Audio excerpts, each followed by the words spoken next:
Thanks for being here. Subscribe to Cheating Stories Best, so you don't miss new stories. Friday morning, August 18th, 2018, I parked the Jeep and sat for a few minutes, thinking about the day ahead. I told myself I'd need to write everything down as soon as I got inside. What about cologne? I wondered. I decided to skip it. After all, I'd be seeing Tiffany later. I hoped she'd find something special for me today. I also planned to make progress with Joan on two fronts. Friday morning was packed with meetings, but I managed to carve out about 20 minutes to create a to-do list for this week and the next. I needed to be more organized. I jotted down, this week, 1. Cancel direct deposit, today 2. Meet Tiffany 3. Handle the special task 4. Go to the bank 5. Call the lawyer 6. Take care of the assistant, surprise him 7. Talk to Joan's father 8. Start the necessary conversation 9. Move funds to the safe next week 1. Plan the trip 2. Open a new bank account 3. Reset savings, Thursday 4. Divide and prioritize tasks, Thursday 5. Meet with the lawyer, hopefully 6. Talk to the kids. The morning flew by, and by 11:30, it was time to head out. There was still a lot to do. I noticed Carrie standing at the open door to my office, using the fax machine. "Hey, Carrie," I greeted her. She walked in, and I stood to meet her halfway. As I moved around the table, I couldn't help but notice how sharply she dressed. It really highlighted her confidence. "I need to step out for lunch," she said. "I'll be back by 2:30. "Sounds good," I replied. "Hey, I noticed you're not wearing your usual accessory today." "I took a risk," she said with a playful smile. "Is it that noticeable?" I looked down and chuckled. "I'll try not to let it distract me." "Hands to yourself when I get back," she said with a smirk. "For what reason exactly?" I teased.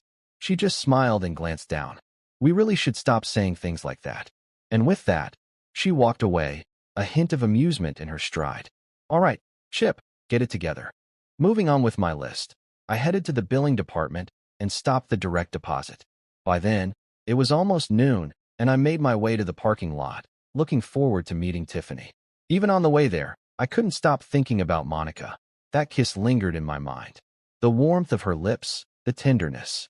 I had been so close to losing myself in the moment. But I pulled back, reminding myself of everything at stake. Before I knew it, I was already at the shopping center. "Chip," Tiffany called out, running out from behind the counter. She looked amazing, black knee-high boots and elegant tights. We hugged, and I kissed her on the cheek. She smelled incredible. "Tiffany, wow, you look stunning." "Thank you. I'm really happy to see you. Tell me about your week." "Well, it's been a bit tense," I admitted. "Some of the ladies at the office warned me they couldn't be held responsible for their reactions if I kept acting the way I have been. It was mostly banter, I think." "Your cologne is only part of it," she said with a grin. "A man who's confident and a little flirtatious? Always attractive. You already look good. You're funny and charming. Add your signature scent, and suddenly Chip becomes hard to ignore. You're too kind, Tiff. Wise and beautiful." That's when I noticed the ring on her hand. I paused, wondering why someone hadn't already swept her off her feet. It looked like she was holding back tears. "Chip, thank you. No one's called me Tiff since school," she said, laughing and covering her mouth. "So sweet. So genuine. Now," she continued, "tell me everything. And don't skip the details. A certain kind of perfume or cologne, just one subtle note, can spark a reaction. Focus, Chip." "Seriously," I told myself. "Do I just look good today?" she asked, biting her bottom lip and laughing again. She went on. "Basically, we rated the colognes on a scale from 1 to 10. The 3 we tested today scored either 9 or 10, depending on the woman. If she gives it a 10, I need to be cautious. She might respond too well." "Interesting," I replied. "Scent affects everyone differently." "Exactly. It didn't really do much for my partner," I said with a shrug, "but there was another woman who really loved Aventus." Tiffany raised an eyebrow. "Another woman?" Now I'm getting a little jealous. "Just the mother of one of my daughter's friends," I explained. "You have to tell me what happened," she said, playful curiosity lighting up her face. "Let's get started, and you can continue the story while we test." "I have 5 more colognes we didn't get to last time," she said, holding up the bottles. I smiled. How did she even remember that? "Oh, you just robbed me of the joy of watching you walk back and forth," I teased. "Chip, stop it. I'm a professional," she said, turning around to grab something from the shelf. As she leaned forward, she glanced back with a playful smile. "Please, my pleasure." She handed me one of the bottles. This one is my favorite out of the 5. Let's try it first. All right, but I need something exceptional today. I've got a mission after I leave here. Oh, a mission? She laughed. Does this mission include, let's say, making an impression? To some extent, I said with a grin. She smiled knowingly and shook her head. Lean in. I tilted forward, and she lightly sprayed the scent on my neck. I inhaled slowly. Well, lean in again, she said, her smile widening. Yes. I knew this would smell great on you. I can already tell you're feeling a bit energized. I laughed. Tiffany, now you're just teasing me. She chuckled, clearly enjoying the banter. So how would you rate this one, Chip? Well, I said, to be absolutely sure. I'd have to dance with you. She raised an eyebrow. Did you just challenge me? I might have blushed. Challenge accepted, I said. Maybe a little dancing is just what we need. All right, calm down, she smiled. But truly, this scent suits you. We tested the remaining 4 colognes. I liked them all, but we narrowed it down to 2 that worked best for me. Our conversation flowed so naturally. We kept locking eyes. It was like we were in sync the entire time. Eventually, I told her the story about Teresa and the infamous pink paint war, about how I got hit in the face, and how Jai once told me Teresa had a crush on me. Oh, I forgot to tell you, I said, remembering another detail. There was this one party. I tried to use the bathroom but forgot to lock the door, and, well, let's just say she accidentally walked in. The bathroom incident happened before the situation with the pink paint war. What do you mean, tried to use the bathroom? Tiffany asked. Well, I hesitated. At that moment, I was slightly excited. She smirked. Oh, Chip. No, it wasn't what you think, I said quickly. It was just what she was wearing. It had been a long time since, well, you know. Tiffany, G might be right about Teresa. Maybe she was looking for you and found more than she expected. She rolled her eyes. But you're probably safe. Teresa won't make a move. She'll wait for the right moment. Or maybe I'm wrong. Maybe she'll just open the door, wrapped in a towel, and say, oops, sorry. That's what I would do. Why wait? I said, surprised at my own thoughts. Suddenly, I imagined Tiffany standing in front of me, dropping the towel. I shook the image out of my head. Come here, to the smaller counter, she said. There's a spot I need to spray cologne on, but I don't want everyone watching me seduce you. What? I asked, thinking she must be joking. But she wasn't. I walked behind the counter, and she unbuttoned 3 buttons on my shirt, looking straight into my eyes the entire time. I froze, completely still. How does she do this to me? You're in so much trouble, Chip. You have no idea, she said playfully. Then she sprayed the cologne AOS under my shirt, on my chest and armpits. With her other hand, she gently touched my stomach. I instantly tensed and felt my face flush. I wasn't sure if it was because of her or because of where I was going after. She just laughed softly, then buttoned my shirt back up. That's it. Come on out. I'm a professional. I walked out, barely able to stand straight, feeling like I wanted to know her so much more. Tiff gently took my hands and cleaned them again, then applied a bit more of the scent to my wrists and behind my ears. She really was a professional. Precise. Calm. Confident. She rang up my items and stepped closer. Chip, a little advice? If you act around other women the way you act around me, you'd better slow down. Someone will definitely want to get close to you. But I'm not sure you're ready for that. Thank you, Tiff. I appreciate your honesty. Really, I replied. You're the only one who ever sees me like this, at my most open. She smiled. By the way, your legs have been driving me crazy for the last half hour. These boots and that skirt? Amazing. Her expression softened. What is this? A wish? Is this really how I look to you? Oh, Chip, stop it and just hug me, she said. We embraced. I kissed her neck gently. She lowered her head. For a moment, I thought I heard her sigh or growl. Our bodies pressed together, and before I could stop myself, I leaned in and whispered, "Remind me to tell you about my dressing room fantasy." She let out a squeaky laugh and playfully squeezed my chest.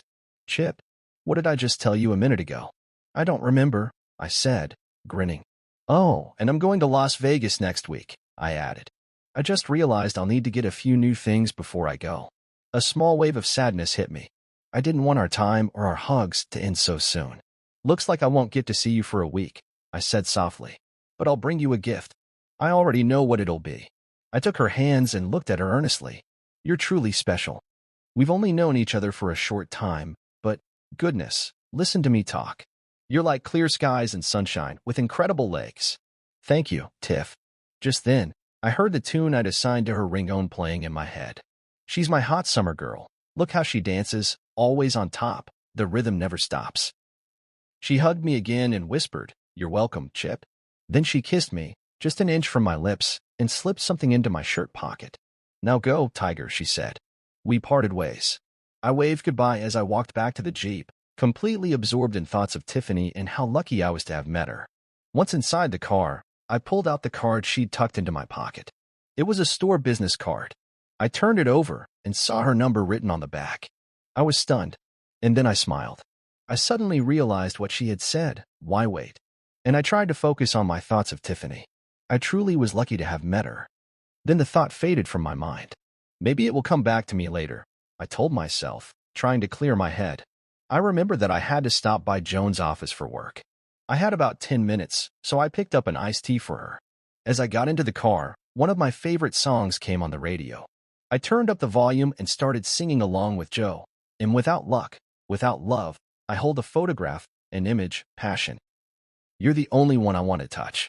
Still energized from singing, I pulled into the parking lot of Joan's office, ready to greet people with a smile or maybe a friendly hug or two. I stepped inside, iced tea in hand, and approached the information desk. "Hi, Jackie. I'm Chip Jameson. I'm not sure if you remember me. My wife Joan works here. She heads the payroll department." Jackie looked up and smiled warmly. "Of course I remember you. How have you been?" Her hair was longer now, and she'd changed her bangs. It looked great. "I've been well. Long time no see," I replied. "I like your new hairstyle. It really suits you." "Thank you," she said. "Did you do anything interesting this summer?" "I spent a week at the beach," she said with a proud smile. "That sounds great. I love beaches," I replied. "There's something special about sunshine and ocean air." "Enjoy your visit," she added. "I'll see you on the way out," I said with a grin, glancing back briefly as I walked away. A little gesture of confidence and appreciation. If women can show confidence, so can I thought. I headed toward Joan's office, already familiar with her schedule, so I knew she wouldn't be there. That was part of the plan. Joan had two receptionists, Sherry and Gloria, both of whom I knew fairly well. "Hi, ladies. Long time no see." I greeted them warmly. Sherry immediately stood up with a cheerful smile, while Gloria beamed from her desk. I gave Sherry a quick, friendly hug and a kiss on the cheek. "I've missed you too." "Oh, Chip, you smell fantastic," Sherry said with a laugh. Gloria stood up too. "Now it's my turn." She embraced me warmly as well. Their smiles were genuine, their energy contagious. It felt good to be among familiar faces again. I gave Sherry a friendly kiss on the cheek. She's 28 years old, and from what I've gathered, she seems to be single. Her outfit today, those boots with the skirt, really stood out. She looked great, and it was hard not to notice how confident and stylish she was. Sherry has shoulder-length hair, and with the boots, she stood about 1.75 meters tall. Her energy and presence always make an impression. Gloria, probably in her 30s, was a little shorter. She's married, so I always make sure to keep things respectful. She's warm and kind-hearted, with a strong presence. When she hugged me, I felt it, a genuine, affectionate embrace that lifted my spirits. "Chip, it's so good to see you," Gloria said. "You always smell great." "Well, thank you," I replied with a laugh. "You've got that confident, cowboy style going, Gloria." I turned to Sherry. "And those boots? They look perfect on you. It's probably been 3 months since the last time we saw you at the picnic, right?" Sherry asked, pouting slightly. "Yeah, work and parenting keep me busy, but I had a chance to stop by today and say hello," I replied. "Joan's in her Friday meeting, I assume?" "Oh yes," Gloria said.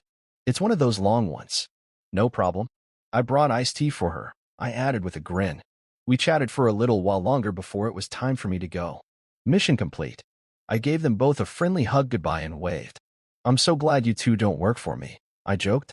"I'd never get anything done." They laughed, and I headed out, stopping again at Jackie's desk.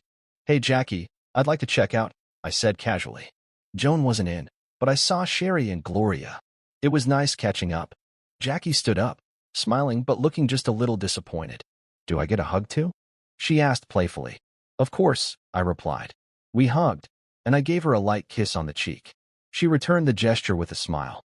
"You smell nice, Chip," she said. "Thanks, Jackie. Take care," I replied, waving as I walked away. As I left, I hoped someone would let Joan know I stopped by. I figured it might spark some conversation later, maybe even surprise her a bit. Feeling refreshed and focused, I stopped by the bank. I withdrew $400 from the ATM, then went inside to withdraw $22,000 from my savings account. With that done, I headed back to the office.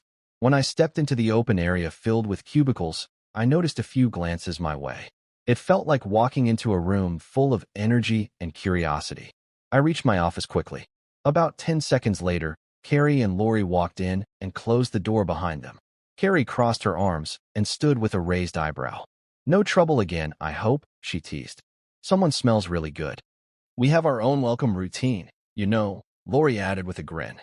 Lori stepped forward and gave me a warm hug. Being shorter, her head rested near my shoulder. I returned the hug with one arm. "Are you okay?" she asked. "Want to sit for a bit?" "I'm good," I said. "Thanks, though. That's kind of you." Carrie giggled, and Lori smiled before excusing herself and heading out. "Well done, Chip," I whispered to myself, amused by the moment. Carrie turned toward me again. "All right now, no more talking," she said, walking forward. I smiled. "Okay, you got it." We hugged, friendly and warm, just like always. As Lori leaned in for the hug, she smiled. "That cologne again, Chip. It always catches me off guard." We broke the hug, and she laughed, shaking her head. "Deserved it." "Poor Lori," Carrie said with a grin. "I know exactly what she was thinking when you offered the desk." "You know you can flirt with me because you don't stand a chance," Lori teased. "But you've got to be careful with the other girls. We're still evaluating things, remember?" I chuckled. "What is that sin anyway?" "No chance you're getting the name," she said with a wink, tugging her t-shirt lightly at the sides, fanning herself. "Phew, office gets warm sometimes. I should probably take a break myself," I said with a half-smile as she walked out. She paused at the door, playfully biting her finger, and I couldn't help but laugh. As soon as the door closed, I took a deep breath and refocused. There was still plenty to do. I spotted an email from Brad, which reminded me to call the lawyer. I scheduled an appointment with Ms. Johnson for next Thursday at 4 p.m., right before I head to Vegas. Then I walked around the cubicles for a bit. Based on everyone's smiles and reactions, I'd say our new fragrance product, AOS, is performing well. Only a couple of tests left to run. Back in my office, I pulled out Tiff's business card and saved her contact under the nickname Money Penny in my phone. Just something fun to remember her by. I hesitated, then put the card in my drawer.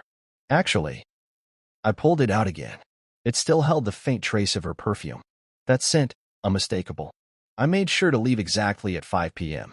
No need to be in the office alone late, especially not this week. It just didn't feel like the right time for long nights and complications.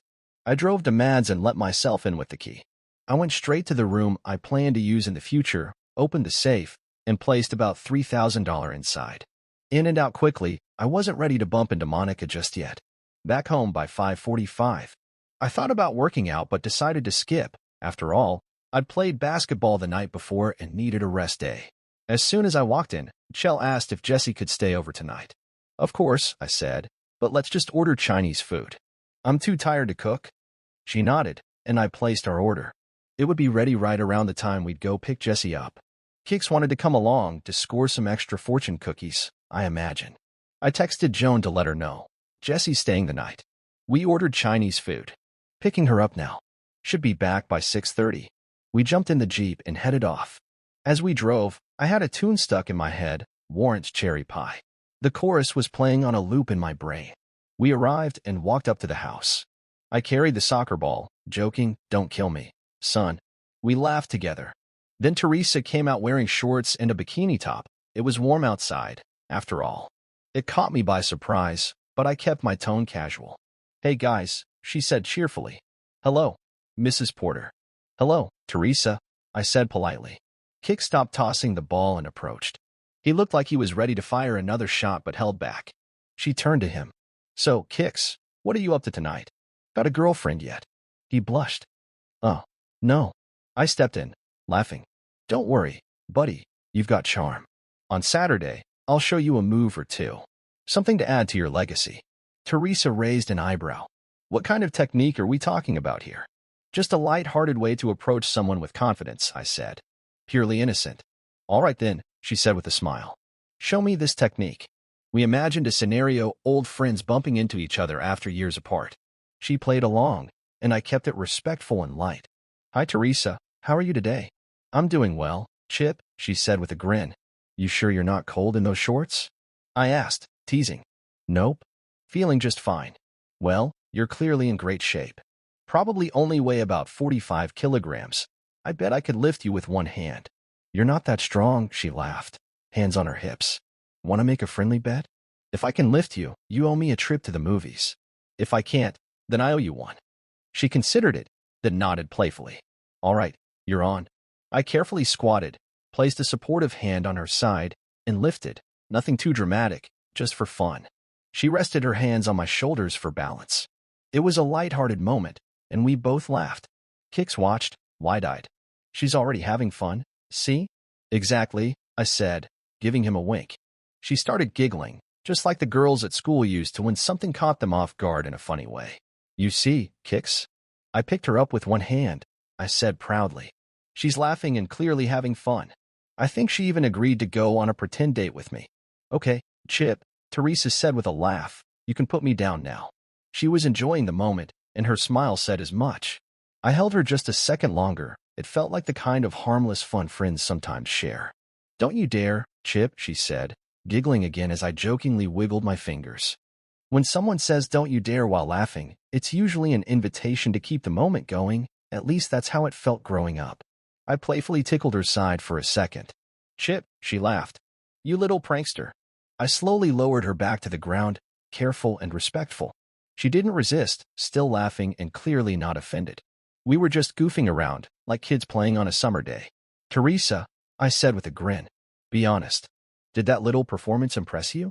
Would it have worked if I was actually asking you out? She smiled knowingly. I'm not going to answer that one, Chip. All right, all right. I'll take that as a maybe, I said as she gave me a playful tap on the shoulder. The girls eventually left the house, and I caught myself thinking, good thing Chell didn't walk in during that little scene. It would have been hard to explain. We loaded into the car and headed off to pick up the food. By the time we got back, it was about 6:40, and Joan was already home. Okay, everyone, I said. Let's wash our hands and get ready to eat. Girls, could you grab the plates? Kix, you're on utensils. I've got drinks, I directed. Mom, we're back. Dinner time, I called. We all gathered around the table. The kids always had 1,000 things to talk about, and when someone stayed overnight, the chatter doubled.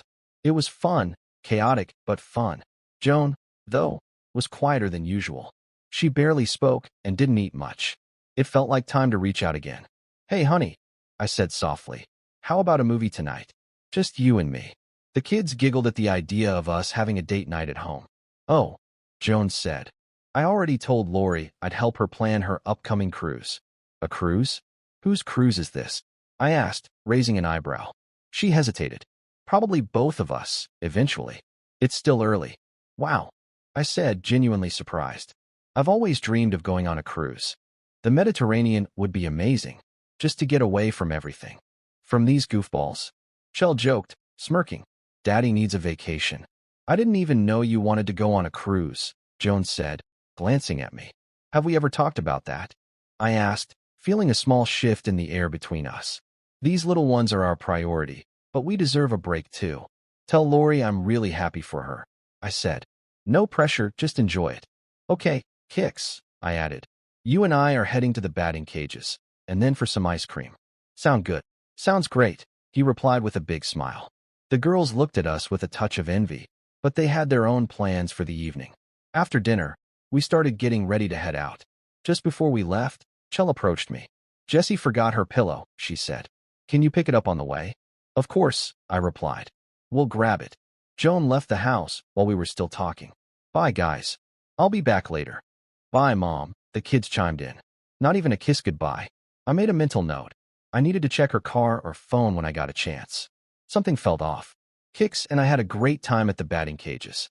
Naturally, we hit up the arcade afterward. We were mid-game when it hit me. Oh no, Kix. We forgot the pillow. We jumped back into the Jeep and drove to Jessie's. I knocked on the door. Teresa answered. Hello again, she said with a warm smile. She'd changed into a casual cotton t-shirt and jeans, looking relaxed and happy to see us. "What happened?" she asked, leaning on the doorframe. "You won't believe it," I said. "We completely forgot the pillow." I looked over at Kix, who was glued to his phone. "Well, he's my assistant," I joked. "I'm just here for the drive." "We were on our way to Dairy Queen," I added quickly. "I love Dairy Queen," she said, eyes lighting up. I blurted it out before thinking. "Do you want to come with us?" She smiled. "Sure, let me grab a sweater." She was in. And just like that, the evening had taken a turn. We were gone for only about 45 minutes, but it felt longer, in a good way. Teresa and Kix chatted most of the time, and I could tell she was genuinely enjoying herself. Later, she told me she knew I'd come for the pillow, and just wanted to see how flustered I'd get. Mission accomplished. When we returned, I walked her back to her door. It felt like a date. How do I keep getting into these situations? "Thanks for the ice cream," she said sweetly. "It was really nice of you to invite me." She took off her sweater before heading in, then paused as if she forgot something. "Oh, my pillow." She grinned and playfully pushed it into my chest. "Good night, Teresa. Stay warm. It's freezing out here," I said. She put her hands on her hips and mock frowned. "Good night, Chip. And by the way, it was the ice cream." I traced a line in the air, celebrating a small, strange victory. She smiled. Back in the Jeep, I turned to Kix. "I have another version of that technique. Remind me to teach it to you when you've mastered this one." He laughed. "Of course, Dad." We got home just before 10 p.m. The girls were already watching Thor, so we joined in and stayed until the end. Joan wasn't around. I assumed she'd gone to bed early. Note to self, I thought. Some adjustments need to happen in the bedroom. Something's off. One of the funniest lines from the movie echoed through the room. "He's my friend from work." Around 11 p.m., the movie ended. "Good night, everyone," I said. "Good night, Dad," the kids replied. After showering, my thoughts drifted to Joan. What happened to the woman I knew a year ago? Back then, we were so close. Being together and raising kids had always been a priority for both of us. Something changed. Is it work? A midlife crisis? Health issues? Every time I tried to talk seriously, she insisted everything was fine. But I could feel the distance growing. And now this cruise idea. She never even mentioned wanting to go. Where did that come from? Another unanswered question. I knew I couldn't push too hard. Pressuring her only caused her to shut down. Still, I needed to figure out what was really going on. Tiffany's voice echoed in my memory. "Turn it down a little." She had a point. I had been too casual, too playful, with too many women. Then I remembered Joan's words. "Keep your hands away from each other." Probably wise advice. Hugging and kissing was probably not the best idea either. It seems I really allowed myself to get carried away, and now I understand that. I took the number and even went on what could be considered a mini date. Honestly, I had a lot of fun, but I was still completely lost emotionally. You know what? She chose her path, and now it is time for me to accept whatever the future holds. But what is that future? My children are my #1 priority. Romantic relationships come second. Still, I truly love women. I always have. I tend to find something endearing in almost every woman I meet. The women who surround me are not models, but then again, neither am I. Still, they all seem attractive to me in their own unique ways. I sometimes wonder why they respond so openly to my behavior. I am married, after all. Perhaps they simply enjoy feeling noticed and appreciated. Most of them would probably decline if I ever tried to take things further. But who really knows? My mind is all over the place right now. Monica, there is definitely some kind of connection between us. But is it just about spending evenings in the jacuzzi next door? And what about Teresa? What if Chell told Jessie about us? Could Jessie then tell her mother? That would be a problem. But if Teresa is not actually interested, why would she flirt with me? Then there is Tiffany. Oh, that letter from JC. That is what I was trying to remember. Did she suggest I go to Macy's? I will have to check. Something about all of this feels off. I genuinely like her. And the rules are clear. Relationships at work are not allowed. I need to be very careful. If I ever find myself alone with Carrie, I might get overwhelmed. She once said I did not stand a chance, but what she really meant could have been, try when you are ready. Or maybe I am just imagining that. What would a wiser version of me do in this situation? Chip, I have a plan. Just kidding. We are not going to try everyone and choose like some sort of fragrance testing. That is ridiculous. There is no romantic future on the immediate horizon. and I need to stop fantasizing. I suddenly remembered the film Conan the Barbarian, the part where he is freed and has to escape the wolves before meeting Subotai. Are the women in my life like those wolves? Is Maddie like Subotai? And is the red-haired brute Joan? It is funny to think about. But who is the mysterious woman Conan meets afterward? Another good question. Back to reality. My wife is on the verge of ending our marriage. I broke down a bit emotionally and made some questionable choices. Still, I am a good person. I am the one both of our families turn to when something serious needs to be handled. I was always there for Joan and the children always. I still love her and miss her deeply. But she must also be willing to fight for our relationship, and she has chosen not to. I do not believe Joan will look back on this decision with pride. She may regret it, especially because of the impact on the children. Right now, I am also struggling emotionally. And to make things worse, this Sunday we have to visit Joan's parents. For hours on the road in complete silence, it sounds like a nightmare.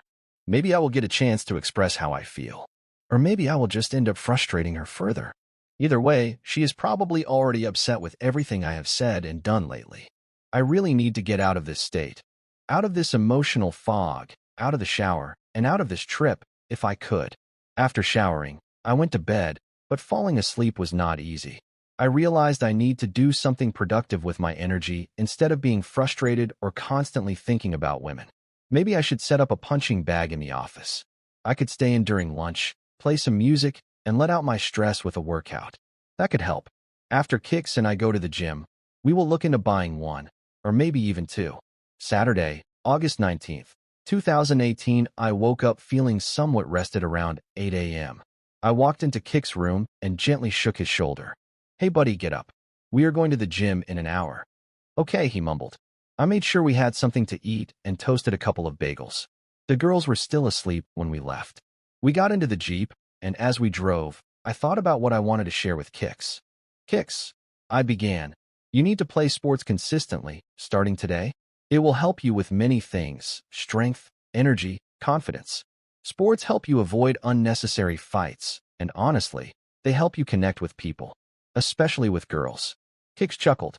Today, I am going to show you how to work out your chest, arms, neck, and shoulders. You already move around a lot during the day, so we can skip leg day for now.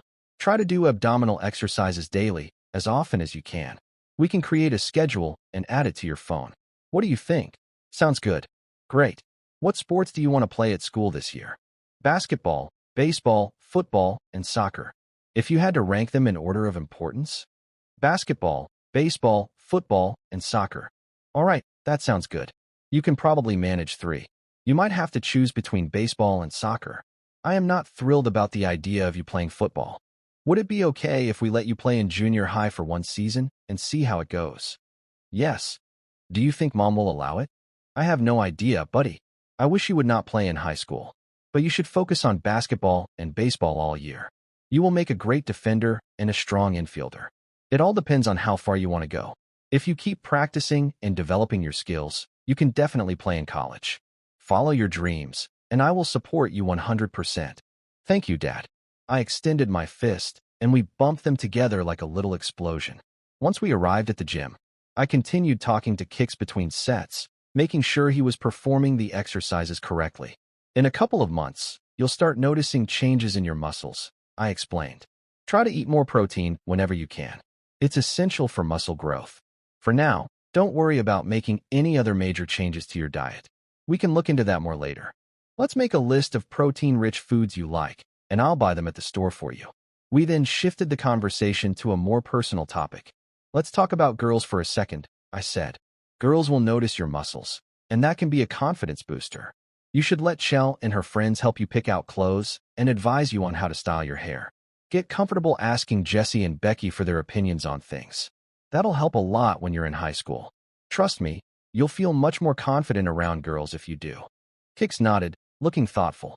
I believe in you, buddy, I said. Thanks, Dad, he replied. Girls value different things. Looks, muscles, confidence, and personality, though the order can vary depending on the girl. Some are interested in money, but I'd say it's better to avoid those kinds of relationships. What we've talked about today applies to all these areas, except for personality. With that, just be yourself. Confidence and a good start to a conversation can make all the difference, though. Remember, you can always talk to me about anything. Kix smiled, and we finished up our workout. We walked over to the front desk to buy some water. As we sipped, I told Kix about my idea to buy a punching bag. That sounds cool. Can I use it too? He asked. Of course, I replied. It'll be good for both of us. It didn't take us long, about 15 minutes, to find a punching bag at the sports store. By the time we returned home, it was around 10:30 a.m. When I walked in, I saw Joan sitting at the kitchen table, working on her computer. I smiled. Good morning, dear, I said. She looked up and saw that I was still sweaty from the gym. A small, almost imperceptible grimace crossed her face. Good morning, she replied, glancing at me. What were you doing? I walked over to her and kissed her on the cheek. Then, I deliberately adjusted my pants, not really looking at her as I stood there. Dad taught me how to lift weights, and we bought a punching bag, I said casually. Really? She asked, sounding slightly distracted. I'm going to take a shower, I told her. You should too. Mom hates sweaty boys. I didn't wait for a reply as I turned to leave. There was no better time than now to make the most of the space between us, to try and break out of the tension that had built over time. I entered our bathroom, needing some time to clear my head. I entered the bedroom and closed the door behind me. I carefully looked around the bedside table, feeling an odd sense of curiosity. After I washed my face, I found myself thinking about Tiffany. It was strange, because just a few days ago, I was considering things with Monica, but Tiffany's long legs and those boots from the other night had stuck with me. Saturday, August 19th, 2018. I leaned forward and kissed her neck, moving to her ear and letting my warm breath brush against her skin. You are so very pretty, I whispered. I stood there for a moment, thinking about the possibilities, feeling the warmth of the moment. I couldn't help but smile as my thoughts wandered. She looked at me, and in her gaze, there was something deeper than just desire. Her hands rose slowly, almost as if by accident, but there was intention in every movement. She seemed to play with my thoughts, making it hard to focus. Her lips twitched as if she might say something, but instead, she chuckled softly, letting the silence grow between us. The tension in the room was palpable. She stepped closer, and I felt her fingers briefly touch my hand, leaving a warmth that lingered. It was a strange, unreal moment, where every little movement felt significant. Her hand ran through her hair, and I couldn't help but notice how delicate and soft it felt. She closed her eyes for a moment, as if lost in the moment, but quickly opened them again, looking at me with an intensity that made the air feel charged. Her breathing became faster, and I found myself trying to slow down, wanting to savor every movement, every gesture. She gently squeezed my shoulders, as if seeking balance, and then she moved closer. Her hair brushed against my face, carrying with it a delicate scent. We were so close that even the smallest touch felt powerful, filled with unspoken words and tender feelings. There was a smile on her lips, and for the first time, I felt a deep, mutual understanding between us. It was a moment of trust, one that felt stronger than anything else. We shared this silent recognition, preserving it as something deeply personal and meaningful. After finishing up in the shower, I returned to the bedroom wrapped in a towel. I set the cream back on the nightstand, grabbed some shorts, and started getting dressed. Just as I finished, the door opened, and Joan walked in. I had forgotten to lock it. She glanced at me briefly, then quickly closed the door behind her. I need to go to the bathroom, she said, her voice sounding neutral. I didn't know how to respond. She turned away, and I couldn't help but feel a wave of emotions. The children were at home, and the moment felt awkward. I finished getting dressed and went to speak to the kids about the day. Hey guys, Kix, you have a game at 2, and Chell, you have one at 3. Be ready to leave by 1:30, I told them. Okay, Dad, they replied, sounding casual. We spent most of the day hanging around the house. I decided to wash the Jeep to get my mind off things. I turned on some music as I worked, letting the rhythm take my thoughts elsewhere. The lyrics of the song I was listening to felt strangely fitting. Goodbye, baby, goodbye. It felt like the end of something, maybe even forever. I didn't know why, but after that song, I felt indifferent. I needed something to snap me out of it. I laughed at myself, deciding it was time to move on from those thoughts. By the time I got home around 1:30 p.m., the kids needed to eat, so I made sandwiches for everyone. Joan was still at the kitchen table, When the sandwiches were ready, I called the kids over, and they came quickly, eager to eat. "Thank you, Dad," they said, and I smiled, feeling a small sense of normalcy return to the day. "Dad, I'm really hungry," Kix said when I served Joan her plate. I casually moved closer, adjusting myself, not really thinking much of it. "We need to replenish the food supply. Let me know if you need anything. I'll go to the store tomorrow. Would you like anything else for your sandwich, honey?" Joan looked up from her computer, seeming distracted. No thanks. Yes, I'll go grocery shopping after lunch. What should I buy?" Her tone seemed a little off, and I noticed she was making a list on her phone. The kids started listing off what they wanted. I waited patiently for them to finish, deciding to keep things light. "Darling, will you buy cucumbers, please? And more bananas?" I asked. "Anything else?" She responded, continuing to jot things down. "Yes, whipped cream, vanilla pudding, and more red cherries." That's exactly what I imagine. I could eat that all night. "Oh, and pineapple and celery, please." I couldn't help but wonder what was going through her mind. She looked a bit embarrassed, but the kids, as usual, didn't notice anything. Joan finished her lunch before anyone else and quickly grabbed her purse. She had even finished the entire sandwich. "Okay, guys, I'll be back soon," she said as she left. "Bye, Mom." It seemed like she wouldn't be going to the kids' games after all. I glanced at Shell, and he looked at me too. "I don't think she'll come with us today," he said. "Looks like it," I replied. 20 minutes later, I checked my phone to see if she'd messaged. "Yes, Lors," I noted.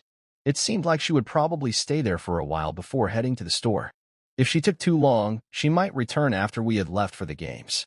I decided to continue with my light teasing, so I sent her a message. "Can you buy some steaks for dinner? I'll cook them. You could use some extra protein. Get a big one, thick, please. Season it well with salt and pepper." "Thanks, honey." "Okay, Chip, that's enough. It's time for football," I said, shifting focus to the kids. I had a great time watching the kids play, sipping on a drink, and letting my thoughts wander. I was sipping a huge glass of iced coffee. I love caffeine. While Cella was playing, Teresa joined me. "Behave yourself, Chip," she teased. "Hello, Teresa. How are you?" I replied, noticing she was dressed casually today. "Hot mom for Chip," Cella muttered under her breath, likely referring to Teresa. Teresa smiled at me, clearly fine. "I'm fine. How's your training with Kix?" she asked.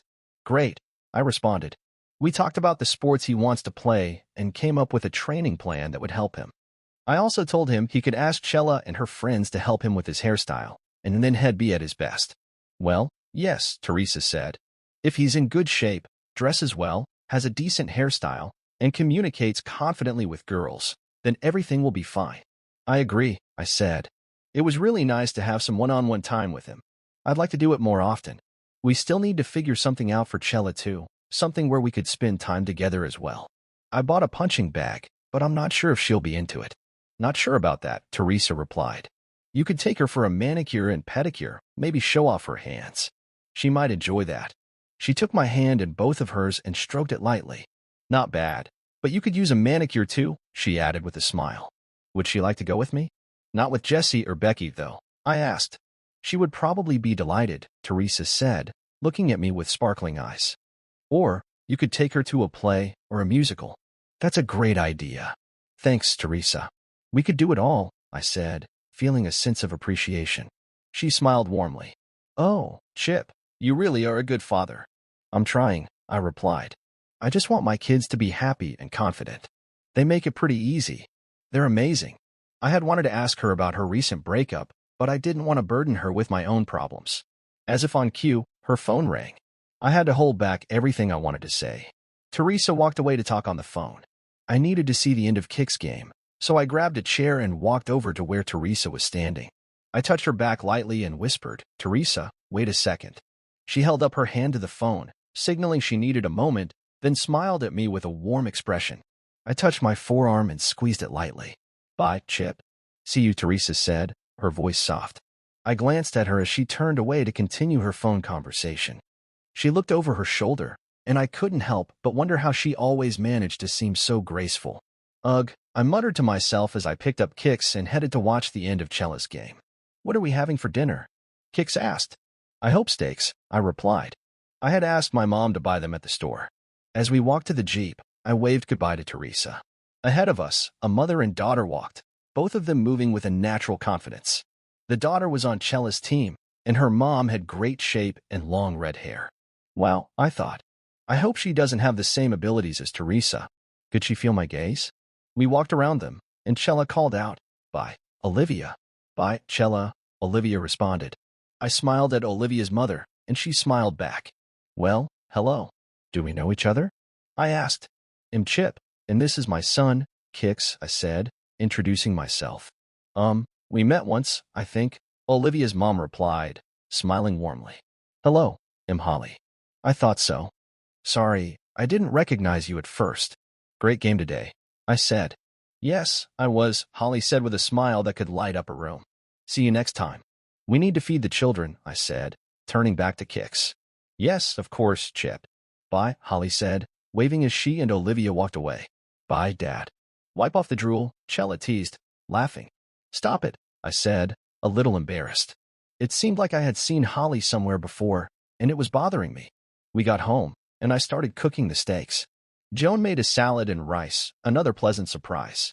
We served the food and sat down at the table. My eyes were drawn to the family calendar hanging on the wall, and I couldn't help but notice a reminder. "Don't forget, we're going to Grandma and Grandpa's tomorrow," I said. Both children groaned, and Joan looked annoyed. Chella didn't notice her mom's expression. "This trip is so boring," Chella sighed. "Yeah, I'm tired of this road," Kix added. "Well, okay. Get over it," Joan said sharply. I saw an opportunity to calm things down. "Joan, they love spending time with their grandparents. They're just expressing their opinions. The trip is hard for hours there and back. I'm not happy with this road either. Calm down." I knew better than to say calm down to Joan, but I tried to make my point. She snapped back. "Who even says that? You need to go. The road will be better without you." We all stared at her in shock. The kids looked at me, and I realized this might be my chance to get her to open up. "Okay, to hell with it. I won't go," I said. "Dad," Chella shouted. "Chip, watch your tongue," Joan yelled.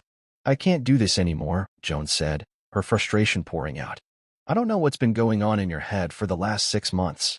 Let me know when I can help you get it out, because it's stuck deep in there." I grabbed my plate and went outside to the terrace to finish my meal. About 15 minutes later, Chella and Kix joined me. "Sorry, guys," I said. I lost my temper a little. "What's Mom doing?" Kix asked. "She went into the bedroom. This upset her," I replied. "I'm surprised you lasted this long," Chella said. "Guys, I love your mom, but something hasn't been right for a while. I've tried to talk to her many times. Part of what you saw was me trying to get her to open up. Maybe this will work, but I don't know. I'll try talking to her again when you go back to school. I'll insist she comes with me to a counselor." "Fine. Will you come with us tomorrow?" Kix asked. "No, I need time to think." "And so does she. Maybe her parents can help her. Give her this chance, and don't be afraid to express your feelings. Say it kindly. If you want to say something to your mom tomorrow in the car, it would be nice. You can write to me if you need anything." There was a moment of silence. "Dad," Kix said, breaking it. "Yes, can we watch a movie together, with popcorn and Pepsi?" "Certainly," I said, pulling them close for a hug. "I love you, and your mom loves you. We'll work it out somehow. Just give me a couple of weeks." We settled down in the living room and started watching a movie. "Hey, have you ever seen the movie Goosebumps?" I asked. "You've read those books, right? Jack Black is always funny." "Of course," Chella said, smiling. Kix nodded, and we started watching the movie, with popcorn and Pepsi. The kids needed support, and I wanted to give it to them. Joan never left the bedroom after the movie. The children went to their rooms around 11 p.m. I felt exhausted, so I went to the bedroom. Joan seemed to be asleep. I did my business in the bathroom and went to bed. Joan turned to me. It looked like she wasn't sleeping. "Sorry," she said, putting her hand on my arm. "Thank you." "Sorry, I lost my temper." I didn't say anything. I knew the weight of silence. "I won't go tomorrow," she said. "I need to think. When the kids go back to school, we need to sit down and talk. If a counselor is needed, I'm ready. But we need to talk." I could feel my thoughts swirling. Now it was up to her. "Fine," I said. "I have so much work to do. I need to finish it." What is this? Some kind of double meaning? I thought, but I kept quiet. "Fine. I'll keep the kids busy and the house in order for a couple more weeks, except for the trip to Vegas." "Certainly." Thanks, Chip, Joan said. I love you. Her voice was uncertain. I love you too, I replied, but I knew she wasn't in love with me anymore. I extended my arms to hug her, and to my surprise, she hugged me back. She pressed her head against my chest. We lay there for a minute.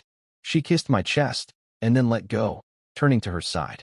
I lay on my back, letting the tears stream down my face. I think I already knew the answer. Heck, I had known for a long time. Underscore.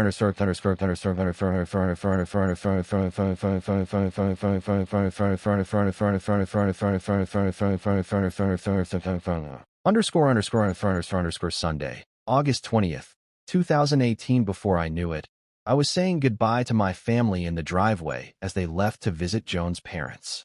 Hey, wait. Guys, don't leave. I ran into the house and grabbed a package. I ran back to the street and went to Kick's window. Give this to Grandpa, I said. A couple of freebies I received from some vendors. I know he and Grandma love chocolate and sugar-free candies. Okay, Dad. Bye, guys.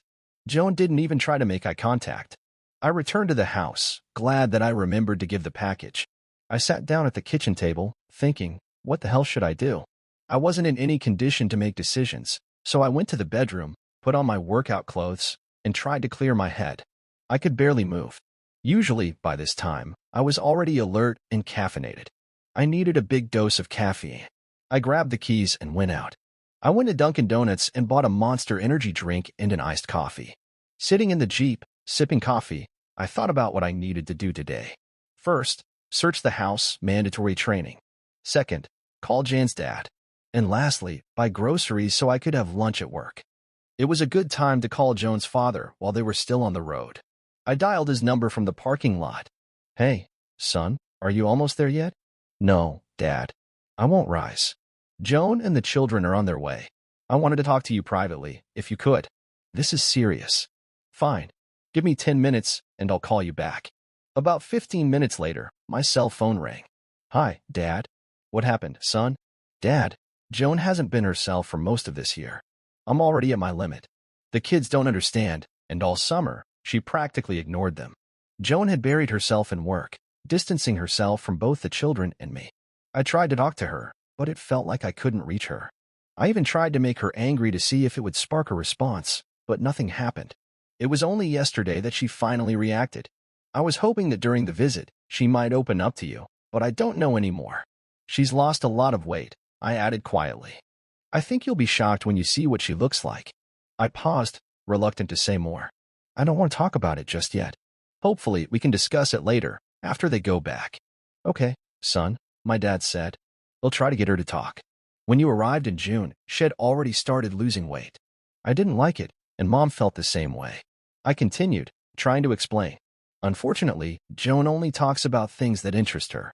Looks like you had to deal with that too this week. I could feel a sense of relief when my dad acknowledged the situation.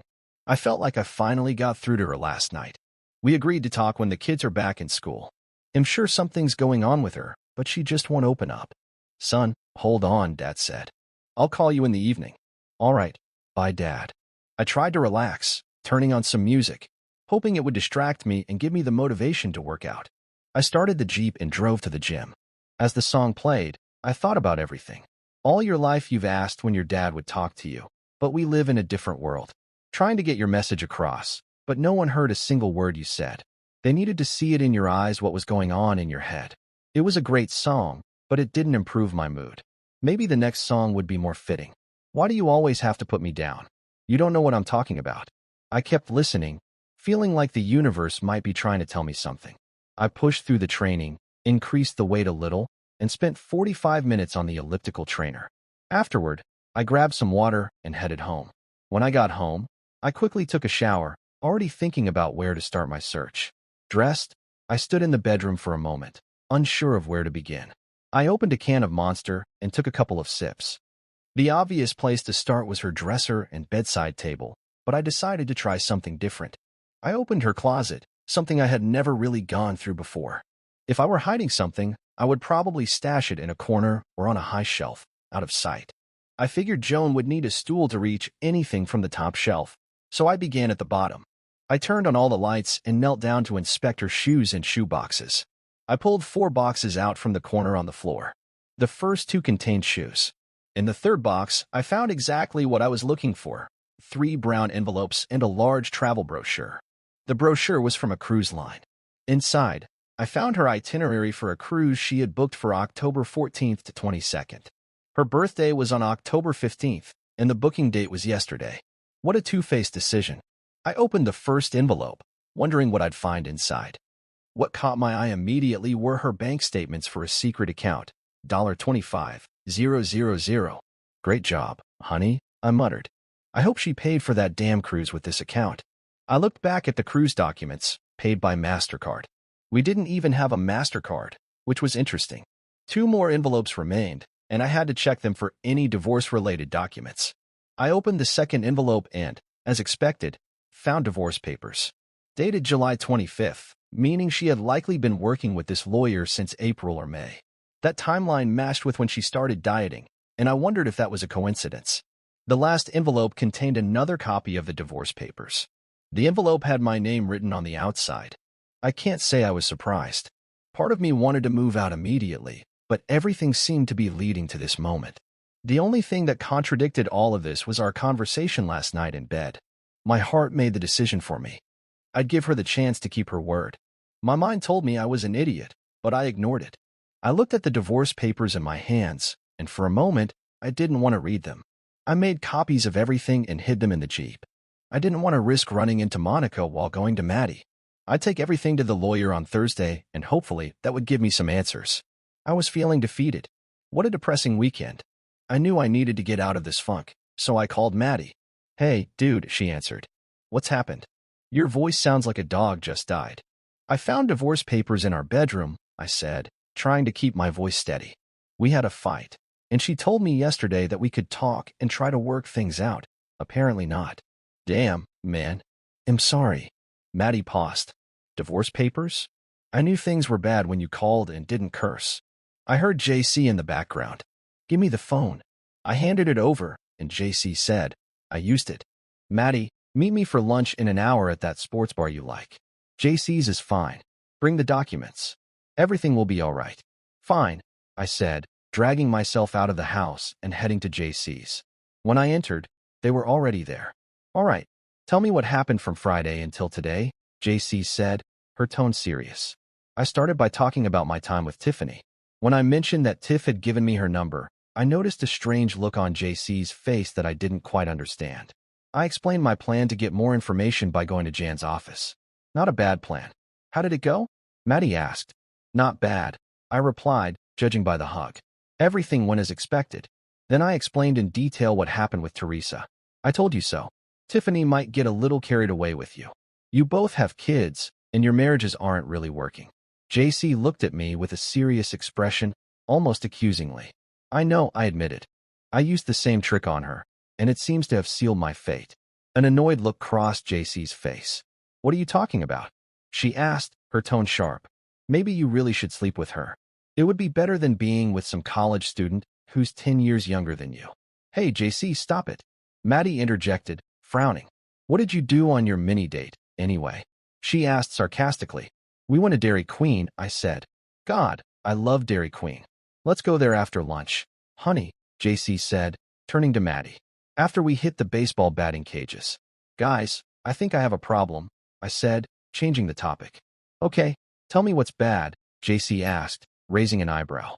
"I think I have an addiction to women's breasts," I admitted, feeling embarrassed. "Maybe it's temporary. I don't know.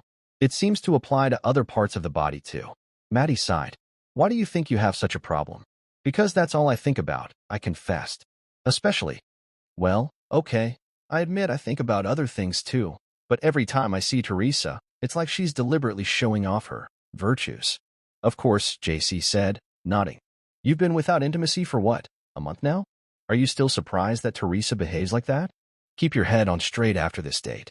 "What happened next?" "I took Kix to the gym on Saturday morning," I said.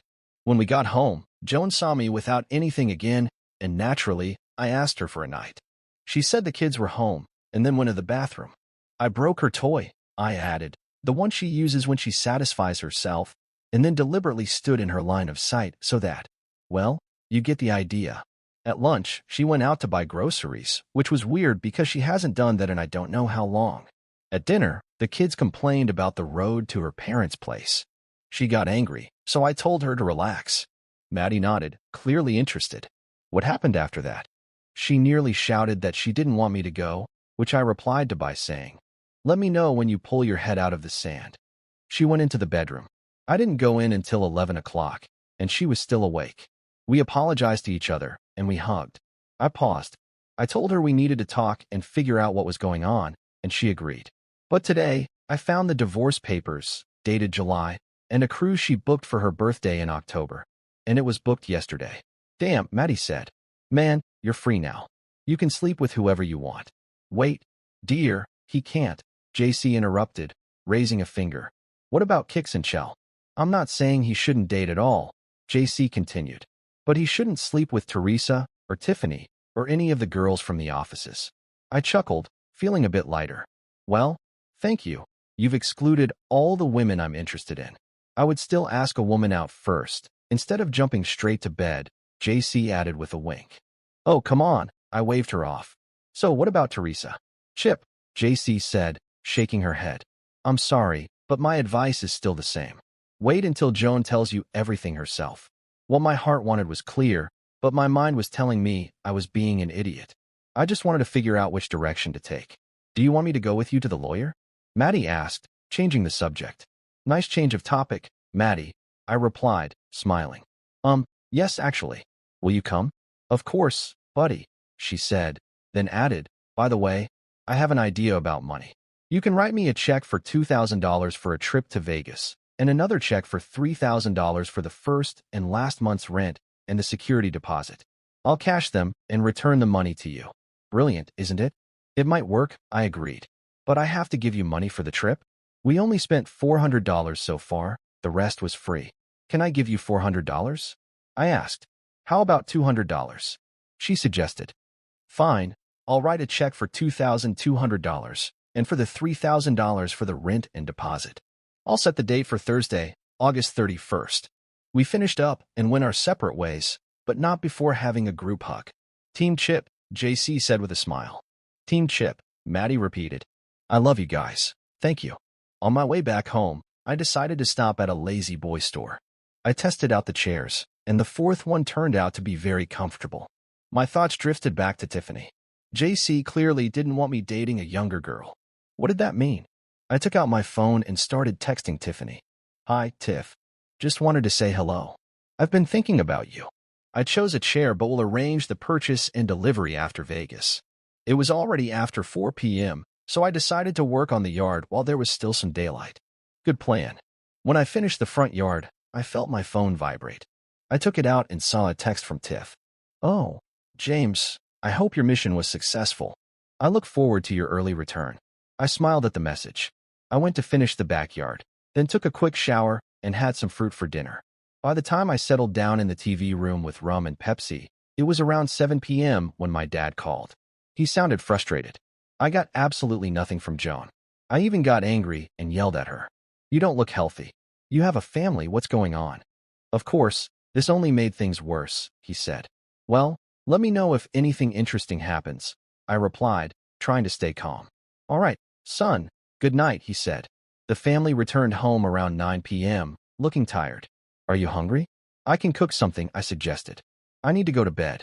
Tomorrow, I have to get up at 5:30. But thanks anyway. Good night, Joan replied. Can you make me a sandwich like you did on Saturday? Kix asked. Certainly, man. Yes, I'd like half of it, please, Chell replied. While the kids changed clothes and went to the bathroom, I made the sandwiches. They returned to the table and started eating. So, how was the trip? I asked. For a long time, Mom barely spoke. She seemed like she was deep in thought. It was good, she finally said, her voice quiet.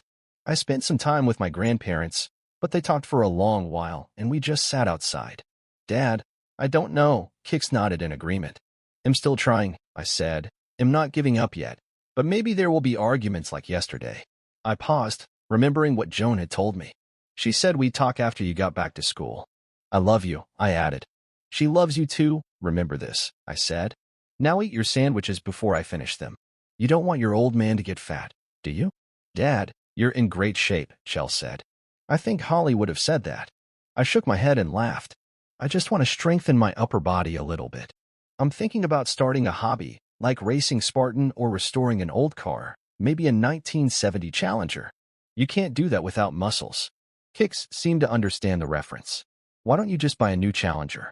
Chell suggested. It's not the same thing, but you're right. The idea is to get the car in shape so I can participate in shows, maybe race legally, or join a club. These new muscle cars are 30% smaller than the older models. Size matters, I explained. It would be cool to race, Kix said. I know. But for now, I'm going to watch ESPN and mess around with my fantasy baseball team before I go to bed, I said. By almost 11 p.m., I got up and walked slowly into the bedroom, stopping by the kids' rooms to say goodnight. Both of them were still awake. Kix was playing a video game, and Chell was on her phone. I brushed my teeth and went to bed, hoping tomorrow would be better.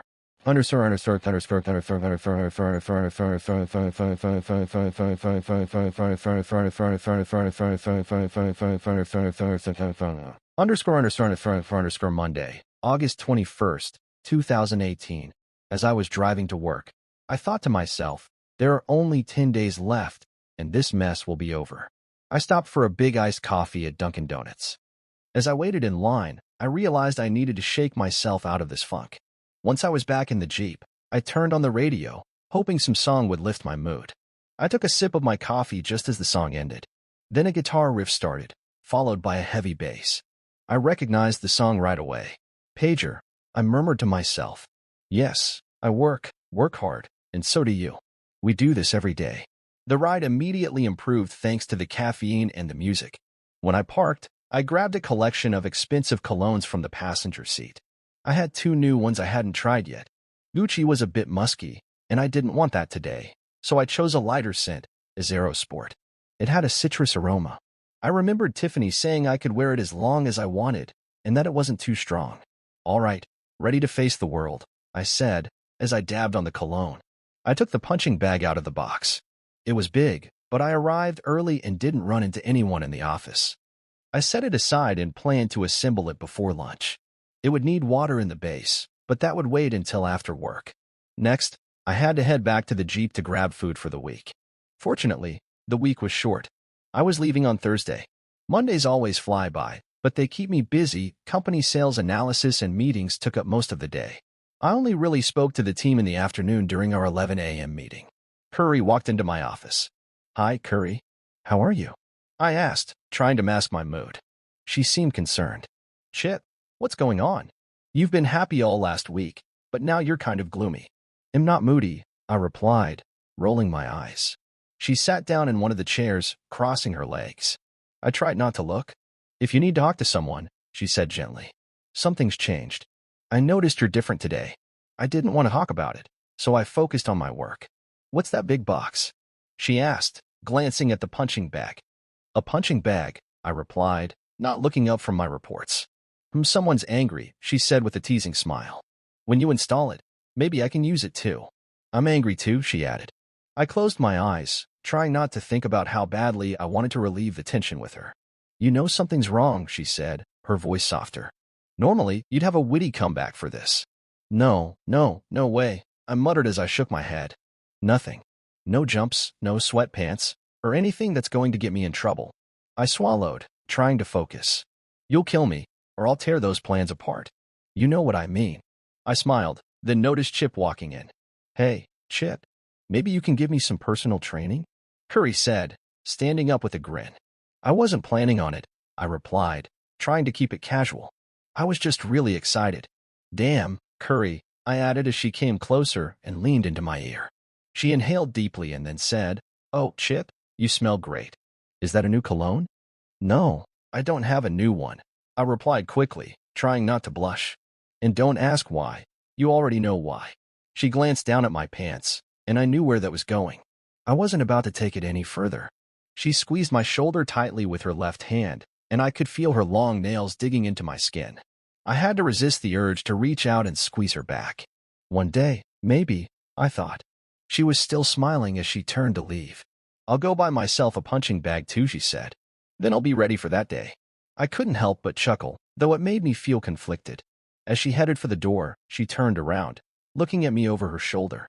"You really do smell great, Chip. How do you choose scents so well?" she asked, pulling her shirt down a little. She winked at me. "Chip, you're killing me." I could barely get the words out. "Stop it, Curry," I muttered, then realized I was talking to myself. Wonderful. Now I'm answering myself out loud. When lunch came, I decided to focus on something else. I began installing the punching bag and decided to listen to an album during my break. I chose Dawn Patrol by Night Ranger, and the first song immediately grabbed me. The lyrics hit home. "It's not in the way you move. It's not the way you turn me on. It's not in the way you shake. Not in the way you shake me." I tried to relax and eat, but my thoughts kept drifting. I wanted Joan to confess her feelings to me, but at the same time, I didn't. It was so confusing. The song continued. "I love the way you use me." As the music played, I couldn't stop thinking about Curry. How I wished she could use me, in a way that was both freeing and complicated. The songs made me feel a mix of emotions. "Sing Me Away" reminded me of good times with Joan. The line "Summer Kisses Won't Survive September" hit me hard. I listened to the first half of the album, fighting back tears. By the time I finished, I had scrolled through my phone and found something to lift my mood. I'd ordered a 6-month supply of something from the office to avoid being sent home unexpectedly. Why didn't I send it to Maddie? I muttered under my breath. When the last track ended, I opened my eyes and saw Curry standing in the doorway. I hadn't even noticed the door was still open. "I never would have guessed you listened to hard rock," she said with a smile. "What kind of band is this?" "Night Ranger," I replied. "I brought my own lunch today. I'm trying to eat better and just relax a little." "You really can relax to this?" Curry raised an eyebrow, clearly amused. I shrugged. "Sometimes, you just need the right music. I'm looking forward to getting the bag set up so we can train and unwind together." Curry nodded thoughtfully. "Well, Chip, in this mood, I think I'll take a bath later. I have a new idea for it." I couldn't help but smile. "You do that?" Curry grinned. "You're so bad. You didn't think I'd listen to country music, did you? Picture this, fixing a fence with my shirt open, driving an F-150, and wearing cowboy shorts." I raised an eyebrow. "What's wrong with country music?" She placed her hands on her hips, a slight rural tone to her voice. For a moment, I imagined Curry and I lying in the back of a pickup truck, just enjoying the simple life. I quickly shook the thought away. "Focus," I told myself. "It might look good on you," I said, a smirk creeping onto my face. "Maybe in an open flannel shirt. Or wait, a barn dance theme. Miss Curry in nothing but a flannel shirt. What do you think?" Curry laughed, clearly amused. "Maybe I should stick to my usual village style, since you're always without pants anyway," she teased, winking at me.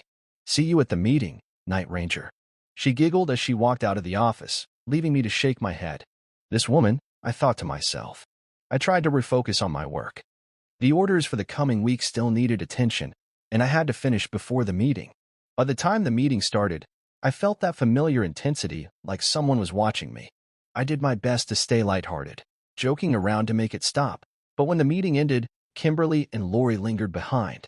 "I want to smell you, boss," Kimberly said with a playful grin. "Okay, let's try it," I replied. She walked away, clutching her folder and smiling. I found myself thinking about giving her one of my shirts, letting her keep the scent. That could be fun, I thought. Lori, too, came up to me, sniffed the air, and said, "Let me think." She pulled the sides of her top down slightly. I couldn't help but notice how attractive she looked, before she turned and swayed her hips as she walked away. Damn it, Curry, I thought. By the end of the day, I was still trying to figure out how to get water into the base of the punching bag. I decided to grab one of the 5-liter bottles from the restroom and stay until 5:15 to pick it up. Curry peeked through the door and silently watched me. "Are you afraid to say something?" I asked. She hesitated, then said, "I was wondering if you could show me how to hit the bag, like from behind, so I can get the right stance." "Okay, I'll show you sometime," I replied, trying to keep my thoughts focused. I had another thought, one I didn't need right now. Bubble bath with Curry, I mused. I quickly gathered myself and went to get the water. As I walked out, I bumped into John, the big boss. "Chip, need something?" he asked. "Just some water to fill the base of the punching bag," I explained. "I'm trying to eat healthier and focus more on work." "Don't worry about the water. I'll cover it," he said with a smile. "Good idea, by the way. You've given me something to think about." "Thanks, John. Have a great evening," I said,